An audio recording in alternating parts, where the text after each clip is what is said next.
The live TV, सच सबसे आगे। नमस्कार, आप देख रहे हैं द लाइव टीवी और मैं हूं आपके साथ मुनमुन रहमान।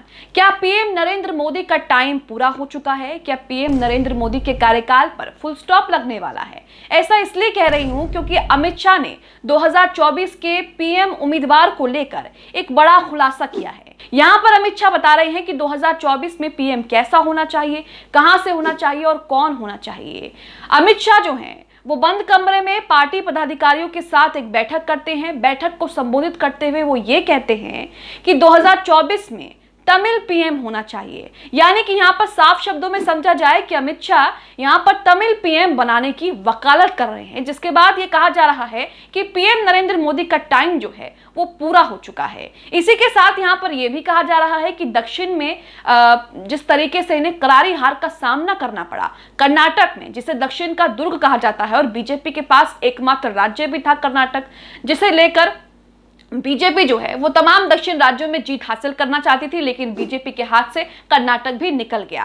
कर्नाटक में बीजेपी को करारी हार का सामना करना पड़ा और इसी के साथ यहां पर अपनी हार पर ओवरकम करने के लिए यहां पर अमित शाह जो हैं वो 2024 में तमिल पीएम बनाने की वकालत कर रहे हैं। राजनीतिक विश्लेषकों का कहना है कि इन्होंने ऐसा इसलिए किया है, इन्होंने ऐसा इसलिए कहा है, यानी कि अमित शाह तमिल पीएम बनाने की वकालत इसलिए कर रहे हैं क्योंकि वो अपने दक्षिण के वोटर्स को लुभाना चाहते हैं। 2024 में लोकसभा के चुनाव होने वाले हैं और ऐसे में अमित शाह ने यहां पर एक बड़ा दांव खेल दिया है तमिल पीएम का। इसी के साथ खबरों में क्या कुछ विस्तार से बताया गया है वो भी समझेंगे। अमित शाह ने ऐसा क्यों कहा है, किन चीजों को देखते हुए कहा है और इस पूरे मामले को लेकर, इस पूरे खुलासे को लेकर राजनीतिक विश्लेषकों का क्या कहना है वो भी आपको बताएंगे। सबसे पहले आप अपनी स्क्रीन पर ट्वीट देख रहे हैं एबीपी न्यूज का। इसमें लिखा है कि नरेंद्र मोदी के बाद कैसा हो देश का नया प्रधानमंत्री, अमित शाह ने तमिल पीएम बनाने की वकालत की। अब एबीपी की खबर भी देखेंगे जिसमें अमित शाह तमिलनाडु में किस तरीके से खुलासा कर रहे हैं कि भाई जो प्रधानमंत्री होना चाहिए वो तमिल होना चाहिए। अब इसे लेकर क्या मायने निकल रहे हैं वो भी आगे आपको बताएंगे। खबर आप अपनी स्क्रीन पर देख रहे हैं जिसमें लिखा है लोकसभा इलेक्शन 2024, नरेंद्र मोदी के बाद कैसा हो देश का नया प्रधानमंत्री, तमिलनाडु में गृह मंत्री अमित शाह ने किया खुलासा। तो यहाँ पर तमिलनाडु पे अमित शाह 2 दिवसीय दौरे पर थे और उसी दौरान उन्होंने अपने पार्टी पदाधिकारियों के साथ एक बैठक की और उसी दौरान उन्होंने ये बात कही, ये खुलासा किया। आगे लिखा है कि केंद्रीय गृह मंत्री अमित शाह ने 2024 चुनाव से पहले एक बड़ा दांव खेल दिया है। दक्षिण के राज्यों में लगातार मिल रही हार के बाद अमित शाह ने तमिल पीएम की वकालत कर दी है। सूत्रों के मुताबिक दक्षिण चेन्नई में बीजेपी के पदाधिकारियों की बंद कमरे में बैठक में अमित शाह ने कहा कि हमने तमिलनाडु से संभावित 2 प्रधानमंत्रियों कामराज और मूपनार का मौका गंवा दिया।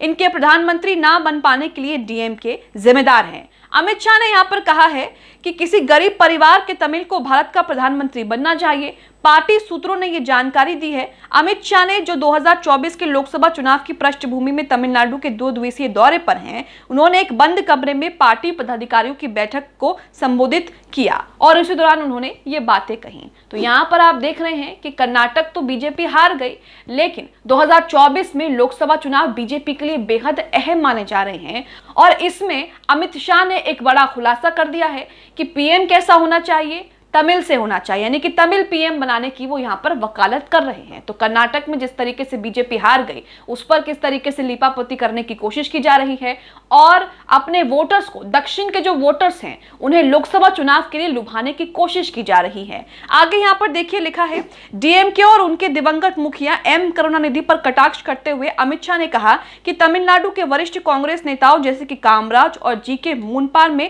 प्रधानमंत्री बनने की क्षमता थी, लेकिन करुणानिधि ने उनकी संभावनाओं को विफल कर दिया। अब अमित शाह ने ऐसा क्यों कहा, किस लिए कहा, ये तो अमित शाह ही जानते हैं। बीजेपी की स्ट्रैटेजी किस तरीके से बदल रही है लोकसभा चुनाव को लेकर ये बीजेपी ही जानती है। लेकिन जिस तरीके से बीजेपी कर्नाटक में बुरी तरीके से हारी है उसे देखकर बीजेपी को बड़ा झटका लगा है और बीजेपी आगे ऐसा ना हो इसकी पूरी कोशिश कर रही है और तैयारियों में भी लग गई है, जिसके बाद इन्होंने अमित शाह के तमिल पीएम बनाने की वकालत को लेकर यहां पर यह भी कहा जा रहा है कि उन्होंने कर्नाटक की हार को बांटने के लिए, कर्नाटक की हार पर भरपाई करने के लिए यह कहा है कि पीएम तमिल जो है वो बनना चाहिए। अब यहां पर एबीपी की खबर से समझते हैं कि इसके क्या मायने हैं और अमित शाह ने ऐसा क्यों कहा। तो इस खबर में यह लिखा है कि अमित शाह की ओर से तमिल प्रधानमंत्री की मांग को डीएसके को घेरने के कदम के रूप में देखा जा रहा है, जिसने कहा है कि वो तमिलनाडु की सभी 39 लोकसभा सीटें और पुडुचेरी की एकमात्र सीट जीतेगी। तमिल प्रधानमंत्री वाली शाह की टिप्पणी को बीजेपी की तमिलनाडु तक पहुंच बनाने के लिए पृष्ठभूमि तैयार करने की कोशिश के रूप में देखा जा रहा है।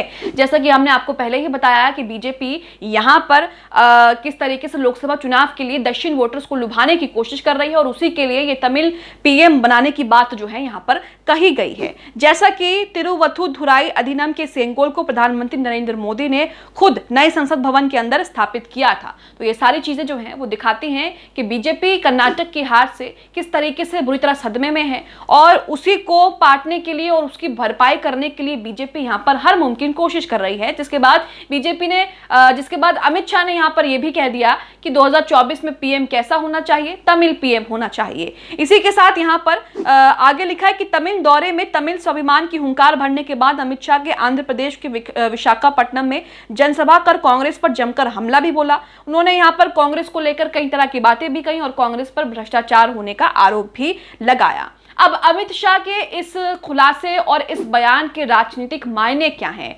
राजनीतिक विश्लेषकों का क्या कहना है, उनका क्या मानना है, वो भी आपको बताते हैं। आप अपनी स्क्रीन पर एक आर्टिकल देख रहे हैं जिसमें लिखा है कि अमित शाह के इस बयान तमिल पीएम पर अब राजनीतिक गलियारों में चर्चा होने लगी है कि आखिर बीजेपी की क्या रणनीति है। वाकई इससे बीजेपी की रणनीति पता लगाना मुश्किल है कि बीजेपी की अब आगे की रणनीति क्या होगी। दक्षिण राज्य की सियासत को समझने वाले राजनीतिक विश्लेषकों का यह कहना है कि बीजेपी दक्षिण से करीब करीब साफ हो चुकी है और यह बात बीजेपी भी कहीं ना कहीं बहुत अच्छे तरीके से जानती है।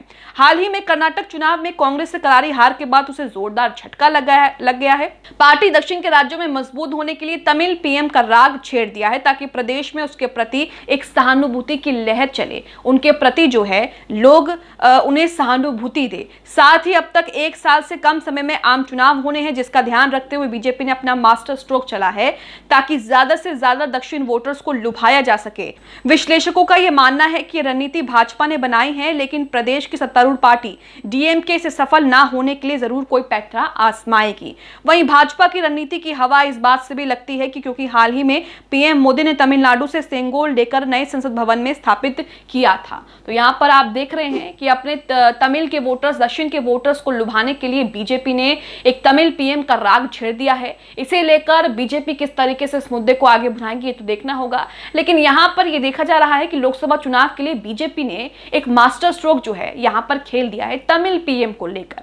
अब इसे लेकर दूसरी पार्टियां किस तरीके से बीजेपी को घेरेंगी और इसे लेकर बीजेपी आगे क्या ऐलान करने वाली है, किन बातों को बोलेगी, ये भी ध्यान देना होगा। आप अमित शाह के इस बयान, इस खुलासे से कि 2024 में पीएम कैसा होना चाहिए, कहां का होना चाहिए, कौन होना चाहिए, तमिल पीएम होना चाहिए, इसे लेकर क्या सोचते हैं, हमें कमेंट बॉक्स में कमेंट करके जरूर बताएं। द लाइव टीवी, सच सबसे आगे।